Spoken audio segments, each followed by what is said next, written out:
हाय दोस्तों, welcome to study camp. आज हम पढ़ेंगे क्वांटम नंबर्स के बारे में। और क्वांटम नंबर्स पढ़ाने से पहले मैं आपको एक बात बोलना चाहता हूँ कि जो पहले क्लासेस में मैं पढ़ाया था स्क्रोडिंजर वेव इक्वेशन, उसी स्क्रोडिंजर वेव इक्वेशन का सॉल्यूशन से ये क्वांटम नंबर इवॉल्व हुआ है। किससे इवॉल्व हुआ है? स्क्रोडिंजर वेव इक्वेशन से। स्क्रोडिंजर वेव इक्वेशन से इसका इवॉल्व हुआ है। पहले देख लेते हैं ये स्क्रोडिंजर वेव इक्वेशन जो था वो क्या था। थोड़ा ये था एच साई इक्वल टू ई साई। ये बहुत सिंपल सा इक्वेशन मैं लिख रहा हूं। ये था एच साई ई साई। इसी इक्वेशन को हम अगर डिफरेंट सिस्टम, पहले एक हाइड्रोजन सिस्टम में अप्लाई करके देखें, हाइड्रोजन एटम बहुत सबसे सिंपलेस्ट सिस्टम है, इसी पे अप्लाई करके देखें, ये उसका कितना वैल्यूज देता है? 3 वैल्यूज देता है। और ये जो 3 वैल्यूज देता है, ये 3 वैल्यूज करस्पॉन्ड करते हैं 3 क्वांटम नंबर्स को। कितना क्वांटम नंबर्स को सिग्निफाई करते हैं? 3 क्वांटम नंबर्स को। और वो 3 क्वांटम नंबर्स क्या क्या था? एक फर्स्ट है प्रिंसिपल क्वांटम नंबर, दूसरा है, मैं क्वांटम नंबर को यहां पर Q1 लिख रहा हूं, दूसरा है आजीमुथल क्वांटम नंबर,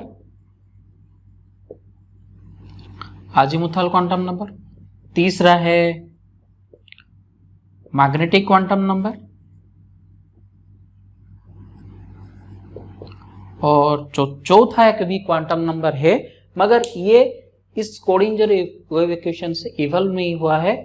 इसका अलग सोर्स है और ये क्यों जरूरत पड़ा वो बाद में देखूंगा पूरा डिटेल में। क्वांटम नंबर, एक एक क्वांटम नंबर हम जब डिटेल पढ़ेंगे। अभी देख लेते हैं ये क्वांटम नंबर्स क्या है। देखिए, ये जो क्वांटम नंबर्स है, जैसे आपको मैं पूछूंगा कि आपका एड्रेस क्या है, तो आप आपका पता बताएंगे, आपका स्टेट बताएंगे, आपका पुलिस स्टेशन बताएंगे, आपका विलेज बताएंगे।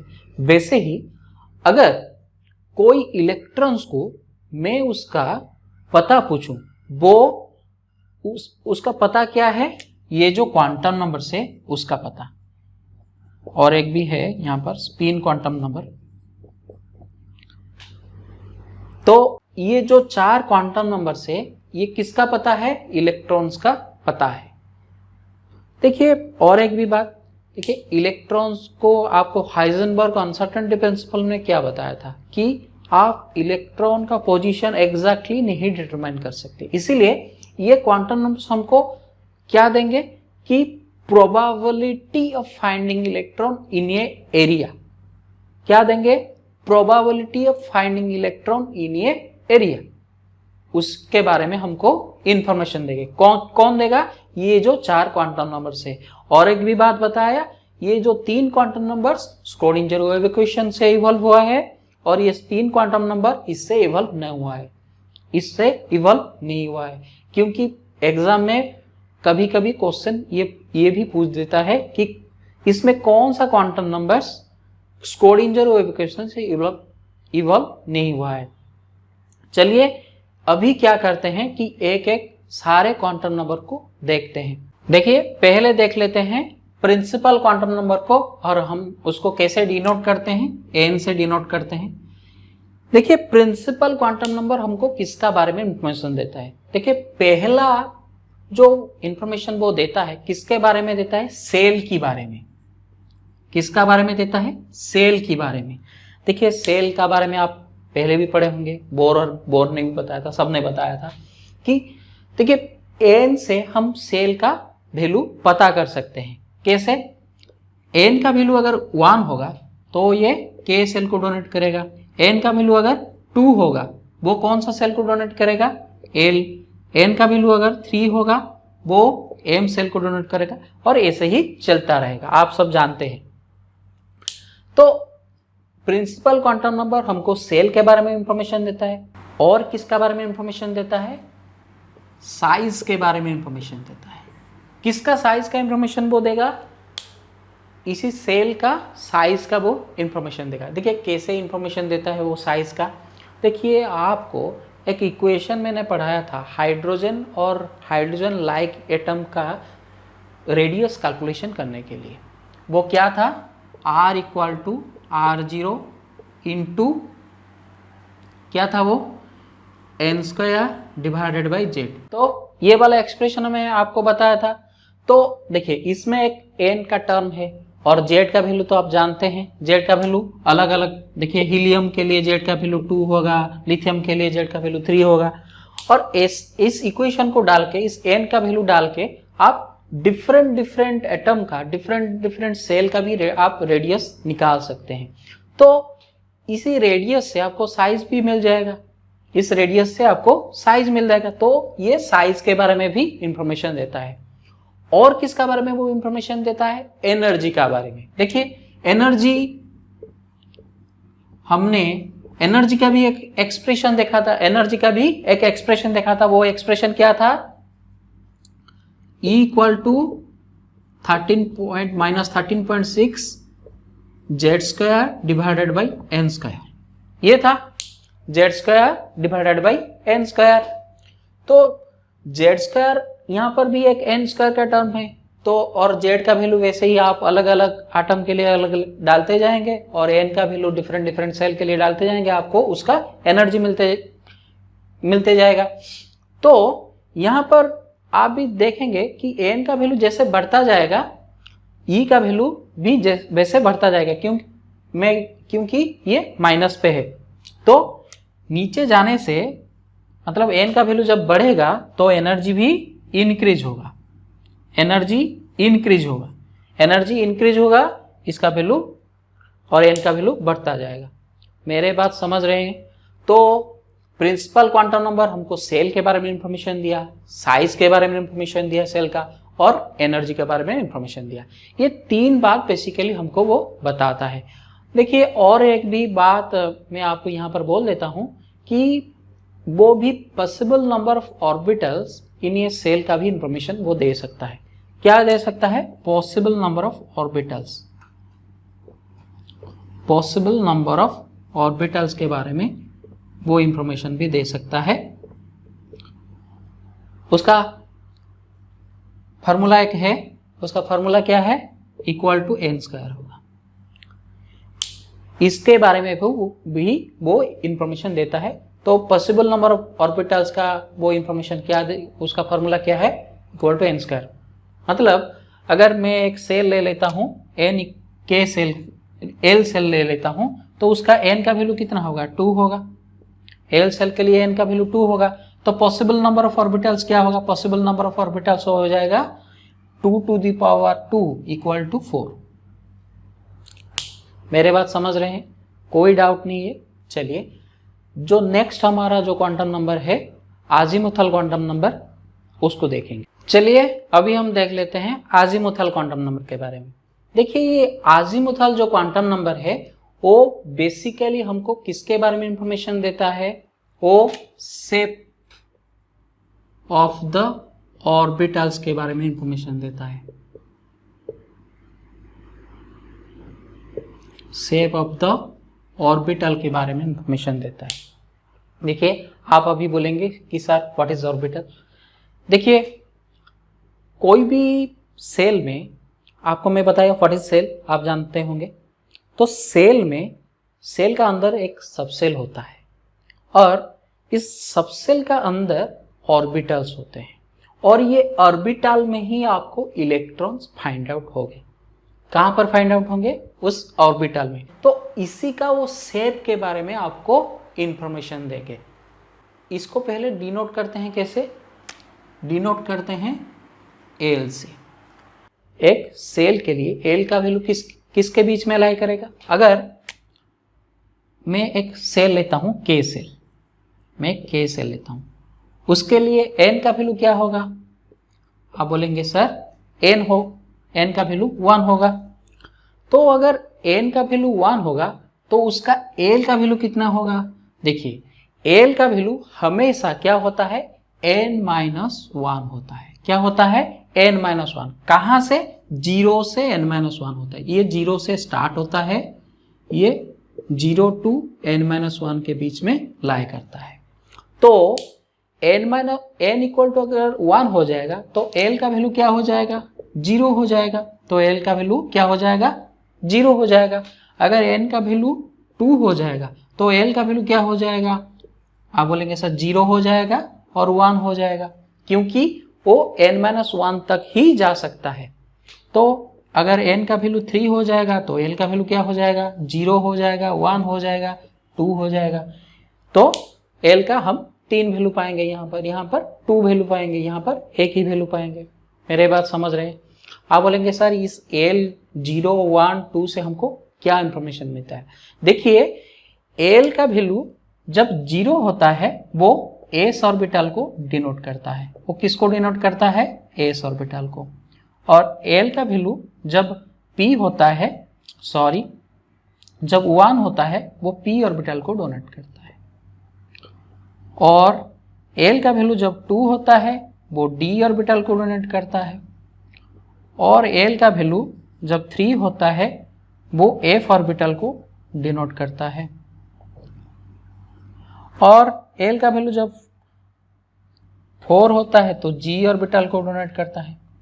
आपको f ऑर्बिटल और वैसे ही चलता रहेगा, और आपको इतना ही वैल्यू का जरूरत पड़ेगा क्योंकि इसके आगे कोई भी एलिमेंट डिस्कवर नहीं हुआ है पीरियोडिक टेबल में। तो मेरे बात समझ रहे हैं? इस 0, 1, 2, 3 का l का वैल्यू जो उसका मतलब क्या है।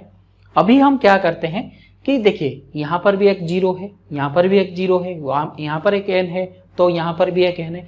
तो हमको कैसे पता चलेगा कि ये n सेल का s ऑर्बिटल है, ये p सेल ये इसका p ऑर्बिटल है, तो कैसे पता चलेगा? इसके लिए हम उसके पहले उनका एक प्रीफिक्स लगा देंगे, उनका सेल नंबर का एक प्रीफिक्स लगा देंगे।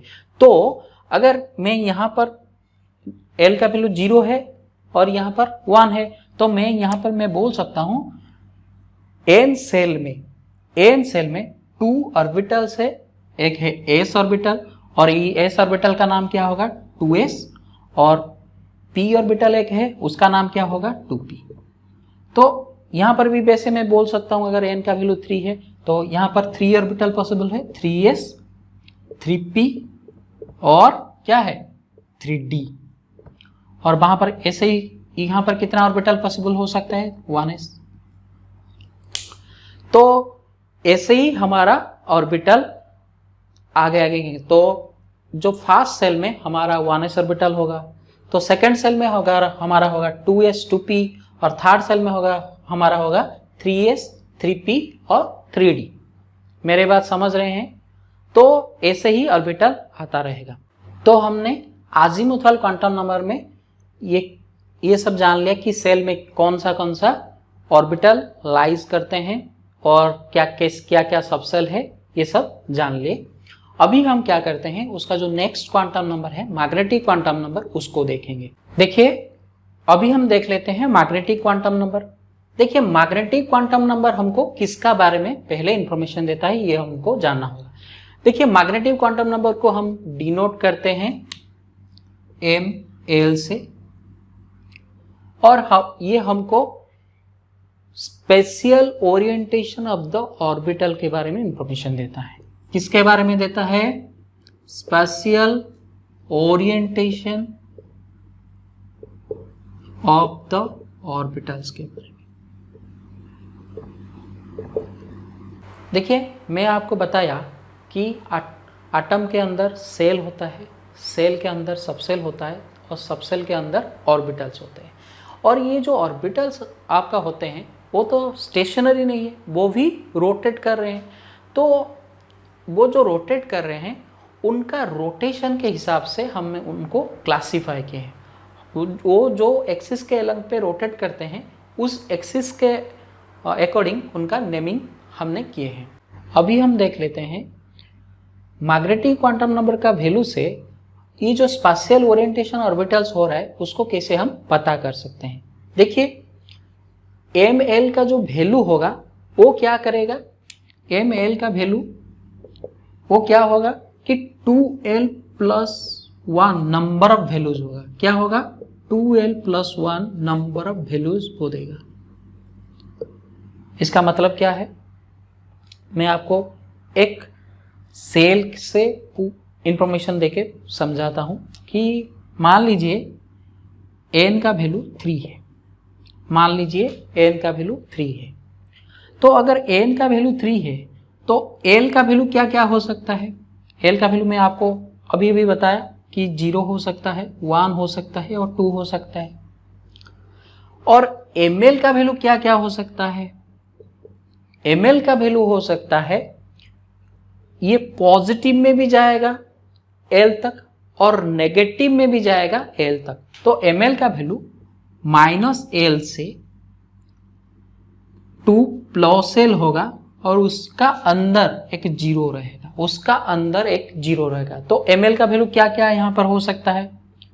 यहां पर हो सकता है -1, सॉरी -2, -1, 0, +1 एंड +2 इतना ही वैल्यू ml का हो सकता है। तो इसका मीनिंग क्या बनता है? इसका मीनिंग ये बनता है कि इसमें जो ऑर्बिटल्स है, इसमें जो ऑर्बिटल्स है वो इतना टाइप पे रोटेट कर रहे हैं, इतना टाइप पे रोटेट कर रहे हैं। तो ये जो अगर इतना टाइप पे रोटेट कर रहे हैं वो ऑर्बिटल्स, तो एक्सिस के एलोंग पे उनका नेमिंग भी अलग अलग होगा। तो देखिए कैसे हम उसको डिफाइन करते हैं। देखिए इसमें क्या कौन सा ऑर्बिटल है। देखिए उसमें है s ऑर्बिटल, 0 का l का वैल्यू 0 है इसलिए इनमें है 3s और एक है 3p। 1 के लिए कॉरेस्पॉन्ड करेगा 3p और 2 के लिए l का वैल्यू 2 के लिए आएगा 3d। इतना ही ऑर्बिटल्स है, इतना ही ऑर्बिटल्स है। देखिए जो s का वैल्यू है ना, यहां पर जो 3s का वैल्यू है, आगे भी जाकर आपको बताऊंगा कि s ऑर्बिटल का जो शेप है वो स्पेरिकल शेप है। s ऑर्बिटल का जो शेप है वो स्पेरिकल शेप है, इसलिए उनका कोई रोटेशन एक्सिस के ऊपर फर्क नहीं पड़ेगा। तो ये कौन सा वैल्यू को करस्पॉन्ड करता है? 0 वैल्यू को करस्पॉन्ड करता है। ये इसमें कौन सा वैल्यू को करस्पॉन्ड करता है? उसमें जो 0 वैल्यू आता है उसको करस्पॉन्ड करता है। और p किसको करस्पॉन्ड करता है? p 3 वैल्यूज को करस्पॉन्ड करता है। यहां पर इतना 3 वैल्यूज को वो करस्पॉन्ड करता है। तो p को हम अगर एक्सिस के एलोंग पे क्लासीफाई करेंगे तो ये क्या क्या होगा? px ऑर्बिटल होगा जो x एक्सिस एलोंग पे रहेगा, py होगा जो y एक्सिस के एलोंग पे होगा, pz होगा जो z एक्सिस के एलोंग पे रहेगा। और d क्या क्या हो सकता है? तो d पूरा जो 5 वैल्यूज है उसको करस्पॉन्ड करेगा। d क्या करेगा? ये जो 5 वैल्यू है उसको पूरा करस्पॉन्ड करेगा। और d का वैल्यू क्या क्या हो सकता है? 3dx, 3dxy, 3dyz,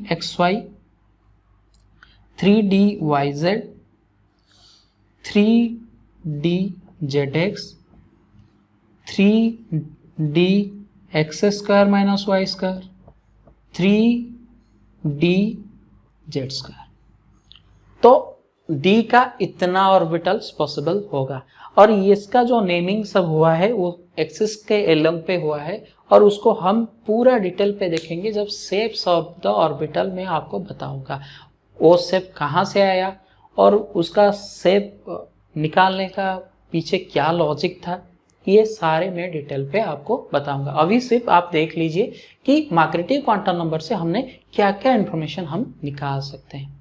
चलिए अभी हम क्या करते हैं, जो आखिरी हमारा क्वांटम नंबर बचा वो स्पिन क्वांटम नंबर, उसको देखते हैं।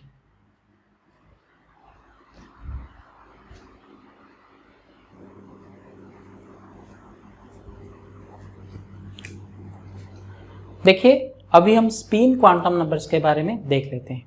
देखिए ये जो क्वांटम नंबर है उसको डिनोट करते हैं ms से डिनोट करते हैं।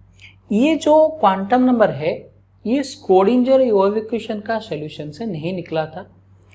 ये कैसे निकला था? देखिए, इसको निकालने के लिए इसलिए हमको ज़रूरत पड़ा, जब हम मल्टी इलेक्ट्रॉन सिस्टम का स्पेक्ट्रा ऑब्जर्व कर रहे थे, इसमें भी डबलेट जो एराइज हो रहा था वो 3 क्वांटम नंबर का बेसिस पे एक्सप्लेन नहीं हो पाया। मैं क्या बोला कि मल्टी इलेक्ट्रॉन सिस्टम का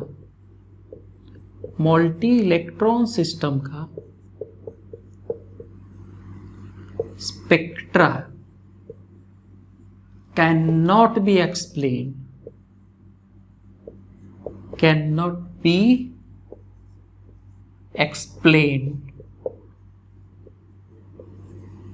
by the 3 quantum numbers।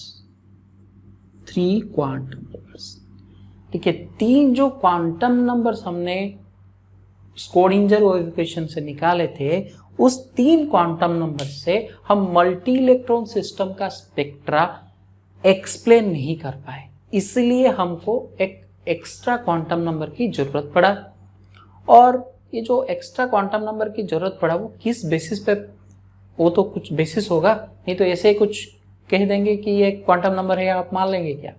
तो उसका बेसिस क्या था? देखिए, जो इलेक्ट्रॉन से वो रोटेट तो कर रहे हैं, वो कहां पर रोटेट कर रहे हैं? न्यूक्लियस को रोटेट कर रहे हैं, उसके साथ साथ भी वो अपने को रोटेट कर रहे हैं, exactly like our earth system. Earth क्या कर रहा है? सन को रोटेट कर रहा है, वो अपने तरफ, अपने जो चारों तरफ भी रोटेट कर रहा है। तो इसी वजह से जो इलेक्ट्रॉन अपने खुद के जो पास रोटेट कर रहा है, उसका बेसिस था स्पिन क्वांटम नंबर। उसका बेसिस था क्या? Spin quantum number. और इसको हम एक इलेक्ट्रॉन का स्पिन को कैसे डिनोट करते हैं? देखिए, अगर उसका स्पिन क्लॉकवाइज होगा तो प्लस हाफ डिनोट करते हैं, और एंटी क्लॉकवाइज होगा माइनस हाफ डिनोट करते हैं। मगर ऐसा कुछ रूल नहीं है कि क्लॉकवाइज प्लस हाफ होगा, एंटी क्लॉकवाइज माइनस हाफ होगा, सिर्फ हम कन्वेंशन के लिए यूज करते हैं। और एक भी ये बात जानना होगा कि कोई भी एक ऑर्बिटल में, देखिए आपको आगे भी जाकर बताऊंगा कि एक ऑर्बिटल में 2 ही इलेक्ट्रॉन रह सकते हैं। एक ऑर्बिटल में 2 ही इलेक्ट्रॉन रह सकते हैं, आगे जाकर पाउली's एक्सक्लूजन प्रिंसिपल में हम पढ़ेंगे। और एक ही ऑर्बिटल में स्टेबिलिटी मेंटेन के लिए इलेक्ट्रॉन क्या करता है? जो दोनों इलेक्ट्रॉन होते हैं वो ऑपोजिट स्पिन पे एग्जिस्ट करते हैं। वो क्या, कैसे एग्जिस्ट करते हैं? ऑपोजिट स्पिन पे एग्जिस्ट करते हैं। तो मैं यहां पर लिख देता हूं, electron in an orbital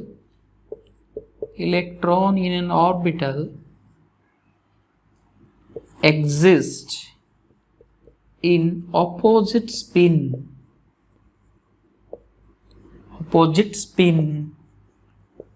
to maintain stability.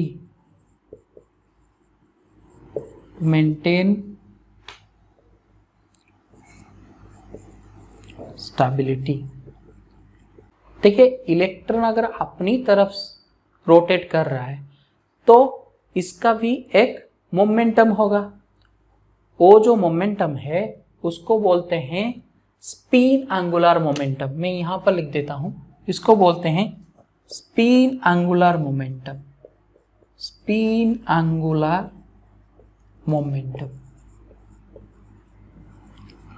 और इसका वैल्यू भी आप निकाल सकते हैं। आपको कभी कभी अगर पूछा जाएगा, उसको डिनोट करते हैं म्यू से, म्यू एस, और उसका वैल्यू है root over of n into n plus 2। इसका वैल्यू है, where n denotes number of unpaired electrons। मैं यहां पर अनपेयर्ड क्यों लिख रहा हूं? क्योंकि कोई भी इलेक्ट्रॉन्स अगर पेयर्ड होगा, उसका स्पिन एंगुलर मोमेंटम कुछ भी नहीं रहेगा, कैंसिल हो जाएगा। क्योंकि एक ही ऑर्बिटल में एक क्लॉकवाइज स्पिन होगा, क्लॉकवाइज एंगुलर मोमेंटम होगा, एक एंटी क्लॉकवाइज होगा। तो क्लॉकवाइज और एंटी क्लॉकवाइज दो वेक्टर क्वांटिटी है, इसलिए डायरेक्शन ऑपोजिट है और मैग्नीट्यूड सेम होगा, इसलिए उनका वैल्यू कैंसिल हो जाएगा। मेरे बात समझ रहे हैं? तो मैं आपको पूरा डिटेल पे बता दिया कि स्पिन क्वांटम नंबर्स क्या है, वो कहाँ से इवॉल्व हुआ था, और ये एक फार्मूला जो आपका एंट्रेंस वगैरह में पूछा जा सकता है। चलिए इसके साथ ही क्वांटम नंबर्स का लेक्चर ख़त्म करते हैं। आगे जो वीडियोस आएगा उसमें हम पढ़ेंगे शेप्स ऑफ द ऑर्बिटल के। मेरे चैनल को सब्सक्राइब करिए, मेरे वीडियोस को लाइक करिए और खुश रहिए, पढ़ते रहिए।